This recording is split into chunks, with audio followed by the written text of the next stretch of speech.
How are you guys doing? Today is Tuesday, October 26th, 2021. I'm James Sims, and for this episode of The Elite, I'm going to review the Elite matchups and performances from yesterday, Monday, October 25th.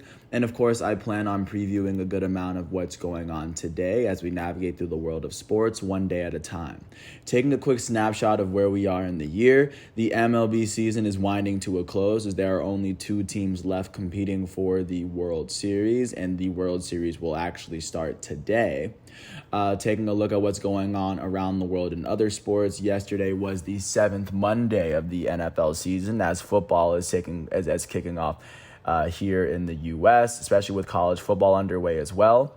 In terms of football overseas, soccer is leading into a lot of the domestic tournaments and at the same time a lot of domestic games within their domestic league schedules as well.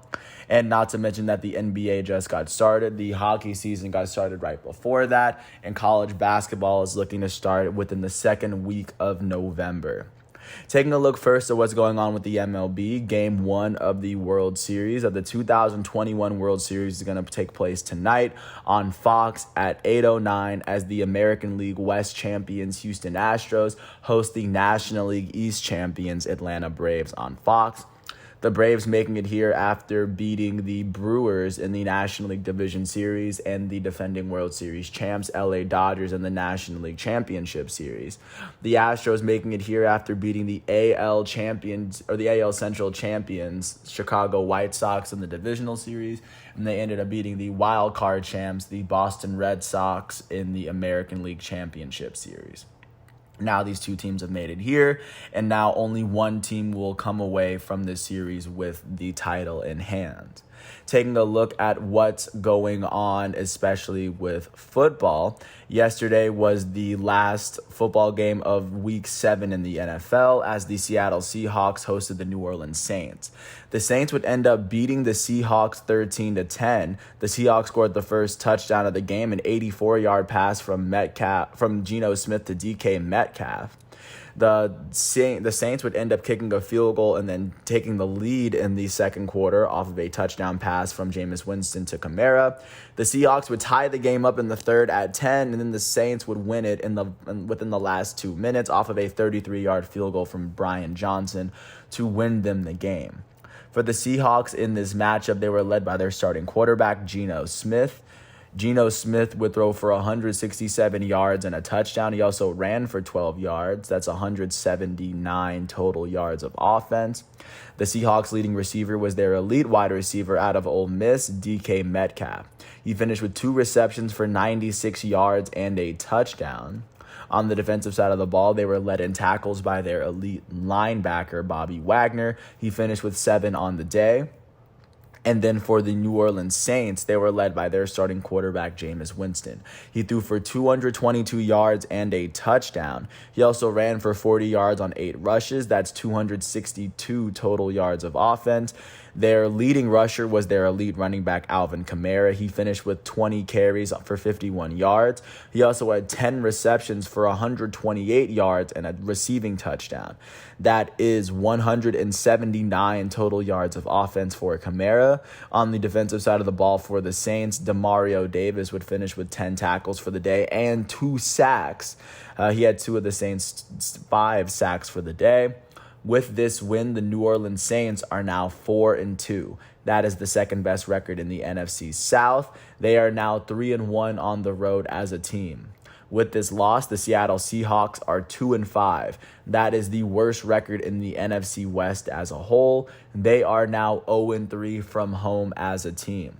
That is the final campaign for Week 7 of the NFL. Week 8 is going to pick up on Tuesday as the matchup that's going to be taking place will be between the 7-0 Arizona Cardinals and the 6-1 Green Bay Packers, as that is a highly anticipated matchup.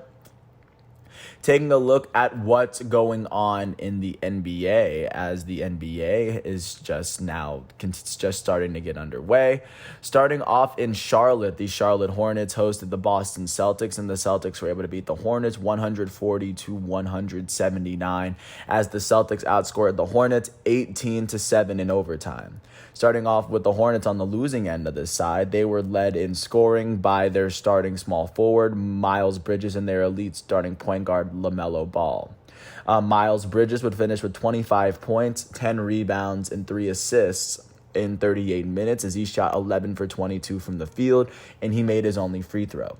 Their elite starting point guard, LaMelo Ball, would finish with 25 points, 5 rebounds, and 9 assists alongside 6 turnovers as he also fouled out. He finished with, in 33 minutes, LaMelo Ball would shoot 7 for 19 from the field. He would shoot 7 of 14 from 3 as all 7 of his mix came from 3, and he made all 4 of his free throws. For the Boston Celtics, their elite starting small forward, Jason Tatum, would lead the team in scoring. He finished with 41 points, 7 rebounds, and 8 assists in 41 minutes. He shot 14 for 28 from the field, 6 for 12 from 3, and he shot a perfect 7 for 7 from the free throw line. Their starting shooting guard, Jaylen Brown, finished with 30 points, 9 rebounds, and 3 steals in 38 minutes. He shot 12 for 20 from the field, 3 for 7 from 3, and 3 for 4 from the foul line. And their starting point guard, Dennis Schroeder, out of Germany, would finish with 23 points, 6 rebounds, and 8 assists in 36 minutes. Schroeder shot 6 for 14 from the field, 4 for 9 from 3, and he shot 7 for 8 from the foul line for the Celtics. With this win, the Boston Celtics are 2-2 on the season, and with this loss, the Hornets are now 3-1 as they picked up their first loss of the season. Jumping out to Indianapolis, the Indiana Pacers hosted the defending NBA champs, Milwaukee Bucks. The Bucks would end up beating the Pacers 119-109. The Bucks outscored the Pacers by 5 points they outscored the Pacers by 4 in the first, 5 in the second, and by 6 in the third by a combined 15 points in the first 3 quarters. For the Pacers in this matchup, they were led by their starting point guard out of Virginia, Malcolm Brogdon. Malcolm Brogdon finished with 25 points, 7 assists, and 7 turnovers in 37 minutes. He shot 10 for 21 from the field, 2 for 4 from 3, and 3 for 4 from the foul line. Their starting power forward, Domantas Sabonis, finished with 21 points, 13 rebounds, and 5 assists in 37 minutes. As he shot 8 for 13 from the field and 5 for 6 from the foul line. And then on the Milwaukee Bucks, they were led in scoring by their elite starting power forward, the reigning NBA Finals MVP, Giannis Antetokounmpo. He finished with 30 points, 10 rebounds, 9 assists, and 2 blocks in 36 minutes. He shot 10 for 18 from the field and 10 for 13 from the foul line. Their starting small forward, Chris Middleton, would finish with 27 points, 5 rebounds, 7 assists, and 5 turnovers in 32 minutes. He shot 9 for 17 from the field, 2 for 3 from 3, and 7 for 8 from the foul line.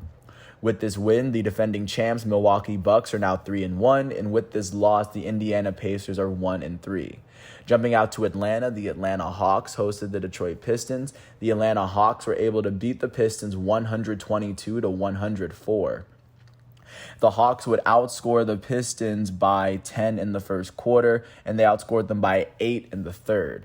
For the Detroit Pistons in this matchup, they were led in scoring by their starting power forward, Kelly Olynyk, and their starting small forward, Saddiq Bey. Kelly Olynyk finished with 21 points and 6 rebounds alongside 2 steals in 30 minutes. Saddiq Bey finished with 21 points, 7 rebounds, and 2 steals in 33 minutes. He shot 8 for 16 from the field, and he would go on to shoot a perfect 2 for 2 from the foul line as well. For the Atlanta Hawks, they were led in scoring by their elite starting point guard, Trae Young. Trae Young finished with 32 points, 4 rebounds, and 9 assists in 32 minutes. He shot 13 for 21 from the field, 2 for 5 from 3, and he shot a perfect 4 for 4 from the free throw line. Their starting power forward, John Collins, finished with 22 points, 7 rebounds, and 2 steals in 24 minutes. Collins shot 9 for 14 from the field, and he would end up making 3 of his 5 free throws on the day. With this win, the Atlanta Hawks are 2-1. With this loss, the Detroit Pistons are 0-3 to start their season. Jumping out to Brooklyn, the Brooklyn Nets hosted the Washington Wizards, and the Nets would beat the Wizards 104-90. The Nets outscored the Wizards 38-20 by 18 in the first quarter, and they carried that momentum virtually through the end of the game. Looking first at the Wizards, they were led in scoring by their elite starting shooting guard, Bradley Beal, out of Florida. Beal finished with 19 points and 3 rebounds, 4 assists, and 5 turnovers in 32 minutes, as he shot 8 for 22 from the field and 3 for 13 from 3. For the Brooklyn Nets, they were led in scoring by their goated starting power forward, Kevin Durant. He finished with 25 points, 8 rebounds, 4 assists, and 2 steals in 35 minutes. He shot 9 for 17 from the field, and he shot 6 for 9 from the foul line. Off the bench, their point guard out of Australia, Patty Mills, would finish with 21 points in 23 minutes as he shot 8 for 14 from the field and 5 for 9 from 3. Their elite starting shooting guard, James Harden, would finish with 14 points, 6 rebounds, and 9 assists in 30 minutes as he shot 5 for 17 from the field, 1 for 8 from 3, and a perfect 3 for 3 from the foul line. With this win, the Brooklyn Nets are 2-2. With this loss, the Washington Wizards are 2-1 this season. Jumping out to Miami, the Miami Heat took on the Orlando Magic, and in this Florida matchup, the Miami Heat would beat the Orlando Magic 107-90. The difference would come in the first quarter where the Heat outscored the Magic by 12, and they just carried that momentum through the end of the game. For the Orlando Magic, they were led in scoring by their starting small forward, Franz Wagner, out of Michigan, and their starting shooting guard, Jalen Suggs, out of Gonzaga. Franz Wagner finished with 15 points and 4 assists in 27 minutes as he shot 6 for 13 from the field. Jalen Suggs would finish with 15 points, 4 rebounds, and 5 turnovers in 28 minutes as Suggs shot 5 for 12 from the field, 4 for 8 from 3, and 1 for 2 from the foul line. For the Miami Heat, they were led in scoring by their elite starting small forward out of Marquette, Jimmy Butler. Butler finished with 36 points, 3 rebounds, 2 assists, and 5 steals in 33 minutes. Butler shot 15 for 21 from the field, and he shot a perfect 6 for 6 from the foul line. Their elite starting center, Bam Adebayo, would finish with 16 points, 13 rebounds, and 2 assists in 29 minutes. He shot 4 for 9 from the field, and he shot a perfect 8 for 8 from the foul line. And then the Heat's elite starting point guard, Kyle Lowry, would finish with 9 points, 2 rebounds, and 8 assists in 31 minutes as he shot 4 for 11 from the field and 1 for 6 from 3. With this win, the Miami Heat are 2-1. They are 2-0 at home, and with this loss, the Orlando Magic are 1-3 to start their seasons. Jumping up north of the border, the Toronto Raptors hosted the Chicago Bulls, and the Bulls would end up beating the Raptors 111-108. The Bulls outscored the Raptors by 10 in the second quarter, and with this win, the Bulls are 4-0 for the first time since the 96-97 season. In that season, the Bulls ended up winning the NBA title. Looking first at the Toronto Raptors on the losing end of this matchup, they were led in scoring by their starting small forward, OG Anunoby. Anunoby finished with 22 points, 8 rebounds, and 5 assists alongside 2 steals in 38 minutes. Anunoby would shoot 8 for 17 from the field, 4 for 8 from 3, and he ended up shooting 2 for 2, a perfect 2 for 2 from the foul line on the night. Looking at the Chicago Bulls, they were led in scoring by their starting small forward, DeMar DeRozan, out of USC. DeRozan finished with 26 points and 6 assists in 36 minutes. He shot 7 for 19 from the field, 2 for 4 from 3, and a perfect 10 for 10 from the foul line. Their starting shooting guard, Zach LaVine, finished with 22 points and 5 assists in 35 minutes as he shot 7 for 16 from the field, 3 for 7 from 3, and a perfect 5 for 5 from the foul line. With this win, the Chicago Bulls are 4-0, and with this loss, the Toronto Raptors are now 1-3 to start their season. Jumping out to Minneapolis, the Minnesota Timberwolves hosted the New Orleans Pelicans. The Pelicans would pick up their first win of the season after they beat the Timberwolves 107-98.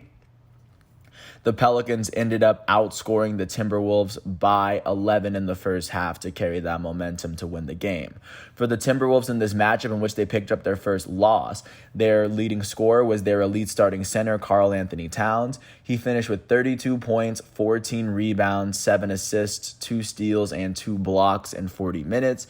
He shot 10 for 24 from the field. He would also go on to shoot 4 for 10 from 3 and a perfect 8 for 8 from the foul line. Their starting small forward, the number 1 overall pick from the 2020 NBA draft, Anthony Edwards, finished with 28 points and 9 rebounds in 40 minutes as he shot 10 for 23 from the field, and he would go on to shoot a perfect 4 for 4 from the foul line for the night. Their elite starting point guard, D'Angelo Russell, would finish with 9 points, 6 rebounds, 4 assists, and 2 steals in 30 minutes, as Russell shot 3 for 14 from the field, 1 for 8 from 3, and a perfect 2 for 2 from the foul line. For the New Orleans Pelicans, they were led in scoring by their elite starting small forward out of Duke, Brandon Ingram. Brandon Ingram finished with 27 points and 9 rebounds in 36 minutes as he shot 11 for 21 from the field. He shot 4 for 7 from 3, and he made his only free throw of the night. Their starting center, Jonas Valanciunas, would finish with 22 points, 23 rebounds, and 2 blocks in 39 minutes. He shot 7 for 18 from the field, and he shot a perfect 8 for 8 from the foul line. And then the Pelicans starting point guard out of Kansas, Devontae Graham, would finish with 21 points and 7 assists in 39 minutes. Graham shot 8 for 16 from the field and a perfect 4 for 4 from the foul line. With this win, the New Orleans Pelicans are 1-3, and with this loss, the Minnesota Timberwolves are 2-1 to start their season. Jumping out to Denver, the Nuggets hosted the Cleveland Cavaliers. The Cavaliers would end up beating the Nuggets 99-87 as they went on to outscore the Nuggets every single quarter. For the Nuggets, for the home team, in their first loss of the season, they were led in scoring by their elite starting center, the reigning NBA MVP, Nikola Jokic. Jokic finished with 24 points, 19 rebounds, 3 assists, and 3 steals alongside 6 turnovers in 35 minutes. Jokic shot 9 for 15 from the field, 1 for 4 from 3, and 5 for 6 from the foul line on the night. For the Cleveland Cavaliers, they were led in scoring by their starting center, Jarrett Allen out of Texas.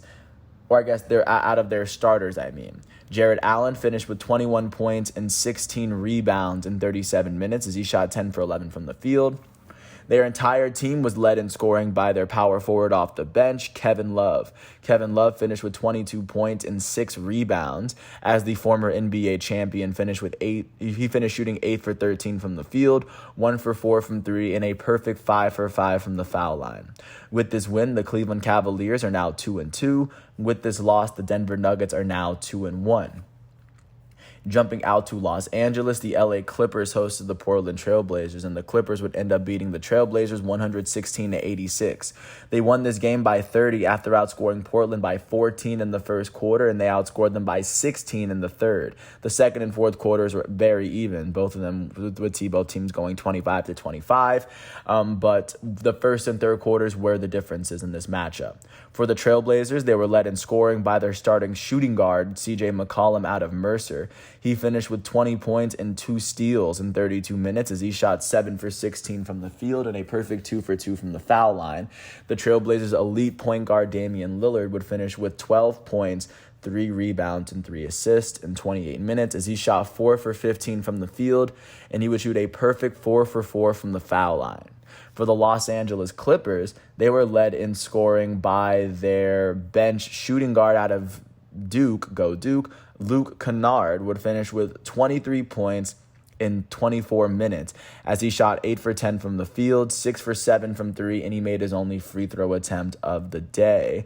Their elite starting shooting guard, Paul George, would finish with 16 points, 5 assists, and 8 steals in 27 minutes as he finished shooting 6 for 16 from the field. He shot 2 for 8 from 3, and he shot a perfect 2 for 2 from the foul line. With this win, the Los Angeles Clippers are 1-2 this season, and with this loss, the Portland Trailblazers are 1-2 as well.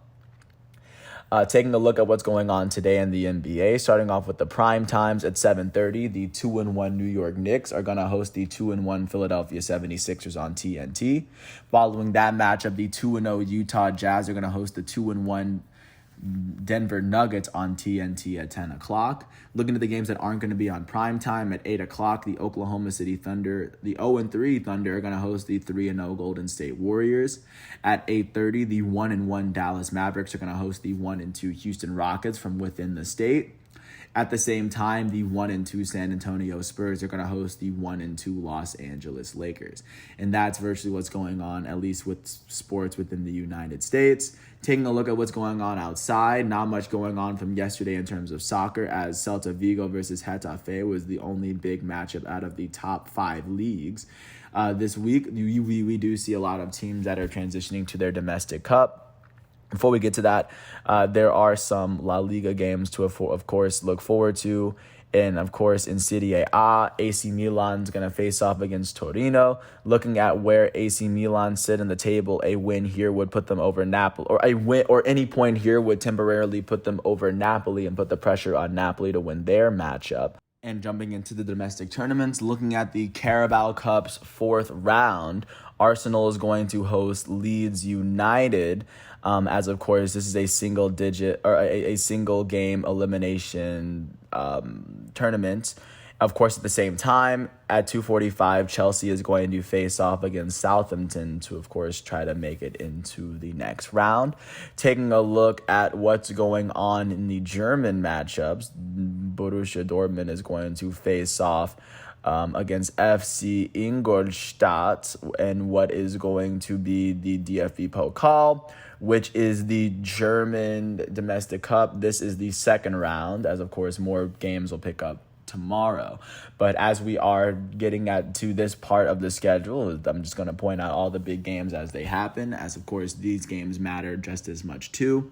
With that said, I want to thank the ESPN website, along with the MLB, NBA, NFL, college football, FIFA websites, and I want to thank everyone for listening to all 22 minutes of this piece. I hope all is well, and once all of today's exhibitions and matchups are done, I will come back tomorrow with another episode of The Elite on Wednesday, October 27th. Until then, thanks for listening. I hope all is well, and I'll catch you with more then. Peace out.